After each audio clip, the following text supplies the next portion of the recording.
Hi guys, welcome to Ignite Online. It's been a few weeks since we've had a video, so we're excited to be back with you. If you are in school years 7 to 13 and you would like to join us on Zoom later on, then do. We are meeting at 7:30 if you're watching this on Sunday. You'll probably already know or have worked out anyway that we aren't going to be meeting in person at all this term. So until February, we're going to be definitely sticking online. So if you'd like any more information, make sure you email me or send a message to the Facebook page, and my email address comes up at the end of this video.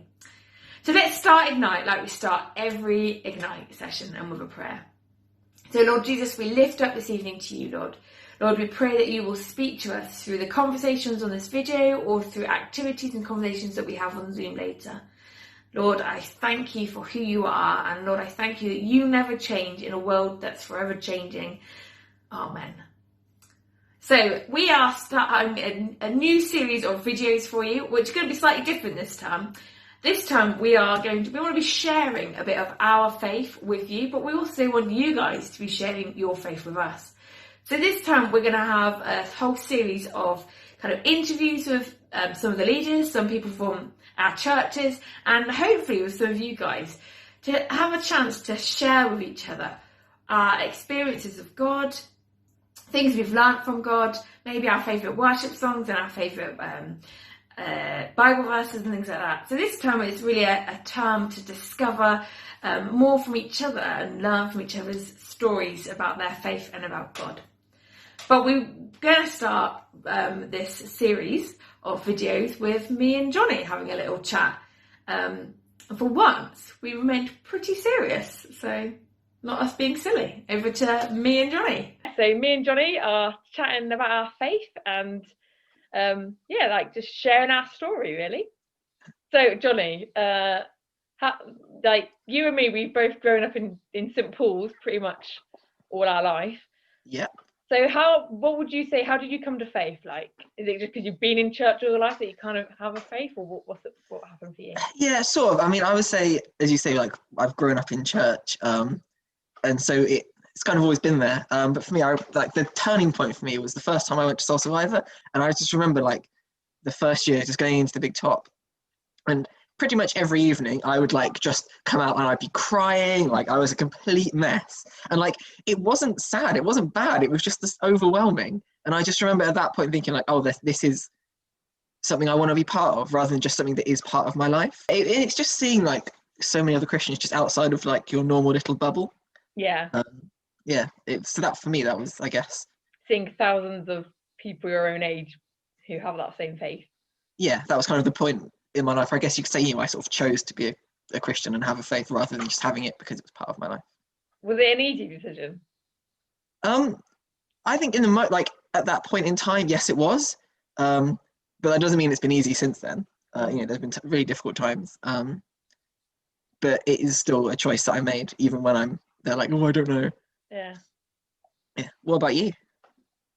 A bit like you, like when I was younger, grew up in, like, mum and dad started going to church when I was really young, and I don't really remember not going to church. So like it was always part of my life, but very much for me, like I kind of just accepted it when I was younger, and then when I got into my early teens, it was a bit more like I wasn't really sure what I thought. And then my granddad got cancer, and I was about 12, and I truly believed that God would heal him, and I prayed and prayed, and I was like, God's gonna heal him. Like, I even in my head practiced what I was going to say at school to my friends, to be like, God healed him and you should all become Christians now and all this stuff. And then he died, and I was like, well, God can't be either a good God or doesn't exist or whatever. And I just I don't actually want to believe in it. So for me, there was a good, like, between 12 and about 16, 17, I was like, I'm going to spend the whole time disproving that God didn't exist, because I didn't want to be a Christian. And the only reason I kind of carried on occasionally, like, coming to church and stuff, was because I had, like you guys, like, friends and stuff, and enjoyed going to the youth group. But for me, like, it was from the age of 12 to like 16, 17, like I made a conscious decision to try and disprove it, but I just couldn't completely disprove it. Like, would go to things like Soul Survivor, and like all these people like truly believe, like people around me believed in God, and I was like, I can't completely disprove what they're saying, but I wanted to. I didn't, you know. And then at 16, about 16, I do remember we were in beta, so pre-Ignite, our youth Back in the group, day. and I remember praying, and like if at the time when you said that was a turning point, I wouldn't have known it, but like I look back and I remember praying and being like, all right, God, I can't completely disprove you, and that made me really upset that I couldn't completely disprove him. I was like, so I'll try and prove you for a year. You've got a year. I'm going to try and prove that you do exist. And it wasn't a light bulb moment, and there was no like big thing that happened, but actually over that year of me trying to be like open to seeing that God really did exist, I was like, at the end of it, I was like, I think I actually do believe this. So it's not like an exciting story, but actually for me it was like a real gradual thing. But like you said, for you it was a choice. For me it was a choice too. It wasn't like, bing, I'm a Christian, I believe in God. It was like I've made this choice to follow, and then it kind of grew out of that. But only after I made that choice. Yeah. It's interesting that we sort of almost had not different experiences, but like when they were different. But like for me, it was very like, oh, this is just the thing I'm going to do. Whereas for you, like, I don't want to do this. Yeah. But you sort of ended up doing it, I guess. And like if you'd said to Becky when she was 16 that I'd be a Christian, but not just like a Christian, but actually it'd be my job would be all about my faith, I'd have laughed at you. Yeah. No chance. So that was the end of part 1 of mine and Donnie's kind of little chat. But now I thought it would be time to break it up a little bit and go over and have a bit of fun. So we're going to have our Leaders versus Young People challenge, and we have got the 2 Naomis challenging each other today. Hello and welcome to this week's Naomi versus Naomi challenge. Also known as Leaders versus Young People challenge. This week we are apple bobbing to see who can. We're going to do it multiple times to get out an equal of 4 apples, and whoever can do it the fastest wins. 3, 2, 1, go.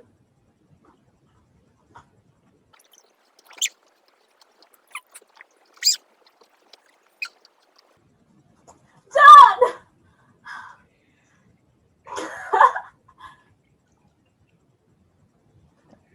Bruh, the sofa is soaking. It's so hot. Naomi does a huge puddle on the floor. Leaders won! Woo! Now, you would think that that was an easy win for the Leaders, but if you had seen all the video takes that they took to play this game, you would see otherwise. And I think young person Amy would disagree that this should be allowed to be a Leaders win. So this is what happened. You did not.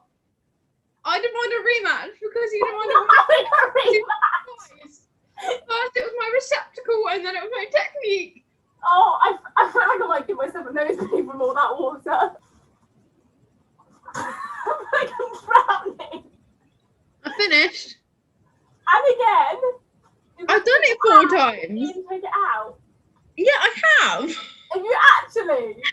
Yeah. Are you joking? Did you put it on the side? Like, I can do it again, probably before you do yours if you want. I generally feel like I was drowning. Right, I think we need a rematch because yours was a lot shallower than mine. Okay. Oh, done. I finished, Naomi.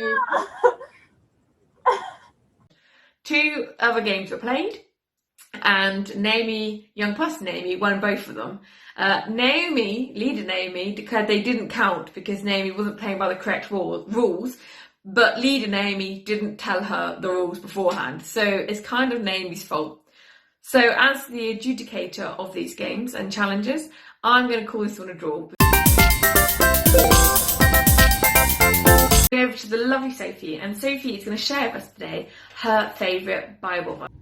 Hey everyone, so I am sharing my favourite Bible verse today, and it's Matthew 6 verses 33 to 34. For a bit more context, you can start reading from verse 25. But it reads, "Instead be concerned above everything else with the kingdom of God and with what he requires of you, and he will provide you with all these other things. So do not worry about tomorrow, it will have enough worries of its own. There is no need to add to the troubles each day brings." So this is my favourite Bible verse because I've been guided back to it so many different times in so many different situations by loads of different people And it always just reminds me that I don't need to live of this world. I live because of God. And if I do what he needs me to do or wants me to do, he will provide the rest of it. I don't need to go searching for all these other things that aren't always necessary, especially in these times of COVID, where everything seems quite weird and different, that you can just turn to God and he will provide. So yeah, just go back to this verse if you ever feel like you need to, and there we go. Thanks, Sophie. So let's head back over to our last segment on mine and Johnny's conversation. So over to us. So Johnny, how did you get to where you are now then, like doing youth work and stuff like that in church? So again, it's not a particularly remarkable story, but I will tell it. So I obviously grew up in St Paul's, so was a member of the youth group as a young person back in, what was it, back the mid 1700s, something like that. Yeah. And so I did that, and then I left. So at 18, I attempted to go to university. So I sort of left, and then very rapidly came back. Basically, I just don't think I was ready to go away. And so I sort of came back and kind of hung around because that's where my friends were, and then like sort of dithered and faffed. And then I remember it was when we sort of really looked at like starting like Spy and stuff, and that's for me when I really felt like I became like an actual proper youth leader. Like I was actually doing stuff, I was engaging with people, and like I really felt like, oh, this is what I'm meant to be doing. And it's just kind of gone from there. I mean, that was like 5 years ago. So yeah, I guess that's for me, that's where it is. Like I kind of fell into it. I didn't have a plan to like be a youth leader. How about you? How did you get to where you are now? But I'd be like you, it wasn't really a planned thing. I never planned to do youth work. I definitely didn't plan to stay in St Paul's and work for the church. I'd always planned to like when I finished school, to find a new church and stuff like that. But God just kept keeping me there, and like weird things would, like for example, I was gonna go and check out another church one time, and I'd arranged to meet my friend. I was gonna visit her church with her, and then randomly my uncle turned up. And my uncle lives in Wales, like 2.5 hours away, and he turned up at my door to drop off bottled water.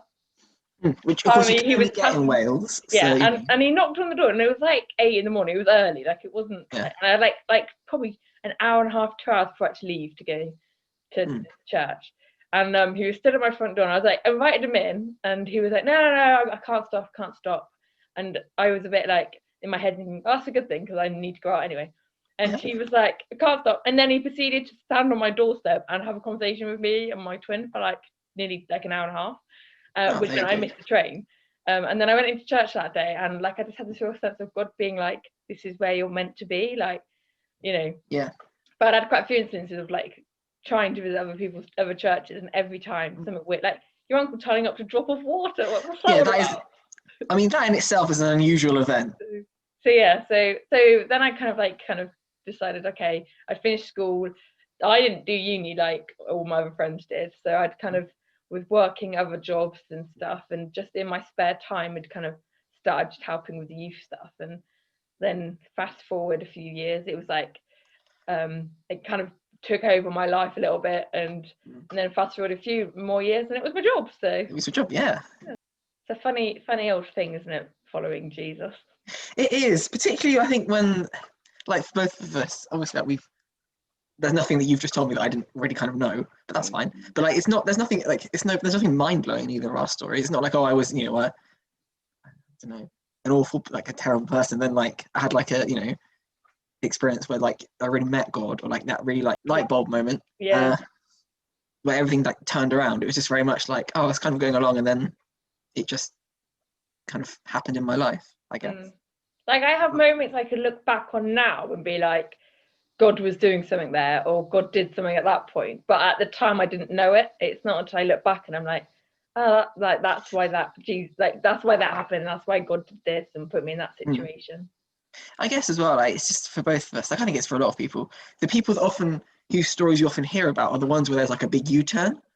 Because it's remarkable. Like you want to know about it because it's like, wow, how was that? How did that happen? Yeah. I think for a lot of people, it's more like it's just like a gentle guidance along the right road. Yeah. And then you And kind of get to the often point of it's like, oh, I about see. Yeah, and often it's about that, like making a decision, making that kind of choice to follow God, and not Yes. just you know, because there's a big, you know, it's not like a Paul moment when you've been blinded and then you're like, oh, there really is a God. Actually, for a lot of us, it's about, you know, yeah, I think there is, and actually I'm going to investigate this, I'm going to like follow it, and then, oh, yes, there is, kind of thing, not just Yeah, definitely. Thanks for that, Johnny. It's okay. This concludes the interview. Yeah, and it'll be interesting to hear about other people's faith stories and journeys, won't it? This coming It will be, term. yeah. We're going to go over to Charmaine, who has got a song for us that she's going to recommend. We're not going to have as many songs that we've recorded this time. We thought we would suggest some songs to you. So Charmaine's going to tell you a song that she likes, and below on these videos there will be links to go and watch them on YouTube. So we just thought it would be a nice way to hear some different types of music from different bands. Hi everyone. My song choice for this week is by a group called Elevation Worship, and their song that I've chosen is Graves to Gardens. It's a song I found very uplifting and helpful in the first lockdown, and I really hope that you enjoy it.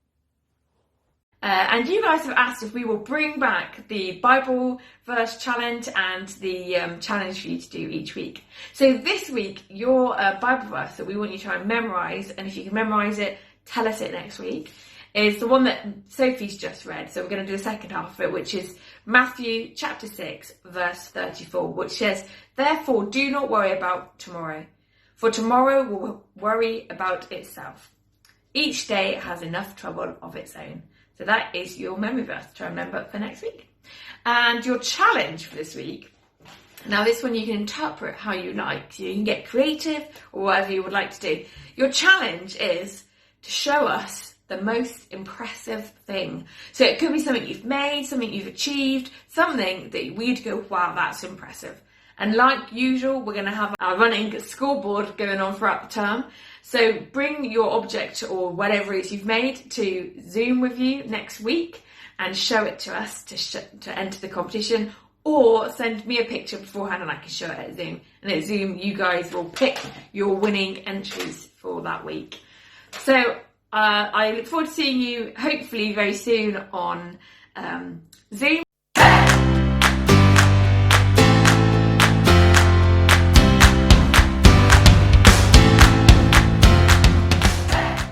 don't know what to say. Why would right? Johnny, by any chance are you going? Yes, I was. I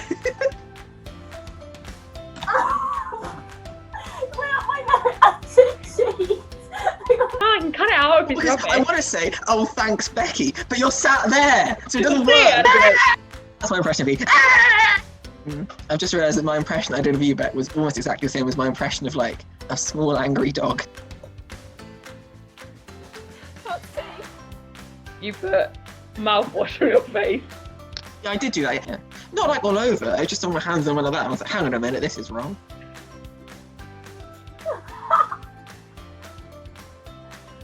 I don't even think I could actually physically do it. I don't actually own a Hoover in my house. I've borrowed, like, the one from home a couple of times, but like, I've not hoovered the carpets in my house for a good, oh no, January. Probably 3 or 4 months now.